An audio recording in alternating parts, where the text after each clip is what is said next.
Hello everyone, ఈ వీడియోలో నేను మీకు ఫ్రీ స్క్వాట్స్ ఎలా చేయాలో చూపిస్తాను. సో ఫ్రీ స్క్వాట్స్ చేసే ముందు ఫస్ట్ మనం ఏం చేయాలంటే లెగ్స్ని షోల్డర్ లెంగ్త్లో ప్లేస్ చేసుకోండి.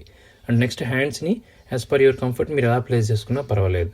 సో ఫ్రీ స్క్వాట్స్ చేయాలంటే మీరు మేజర్గా గుర్తుపెట్టుకోవాల్సినవి రెండు. ఫస్ట్ ఏంటి, మీ అప్పర్ బాడీని కిందకి డ్రాప్ చేసినప్పుడు 45 degrees ఉండేటట్టు చూసుకోండి. అండ్ నెక్స్ట్ మీ నీస్ని మీ థంబ్ ఫింగర్ కన్నా ఫార్వర్డ్ వెళ్ళకుండా చూసుకోండి. సో ఇలా చేయటం వల్ల ఏమవుతుందంటే మీ నీస్ మీద ఎఫెక్ట్ పడకుండా ఉంటుంది.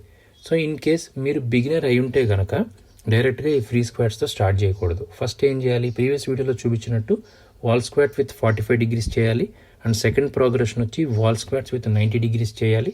అండ్ థర్డ్ ప్రోగ్రెషన్ వచ్చి చైర్ స్క్వాట్స్ చేయాలి.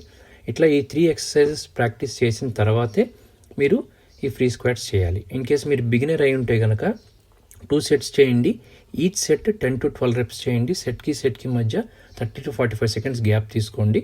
ఆల్టర్నేట్ డేస్ చేయండి. 2 to 3 weeks చేయండి. సో ఇలా చేయటం వల్ల ఏమవుతుందంటే మీ స్క్వాట్ యొక్క పొజిషన్ అనేది ఇంప్రూవ్ అవుతుంది. Thank you so much. Thanks for watching.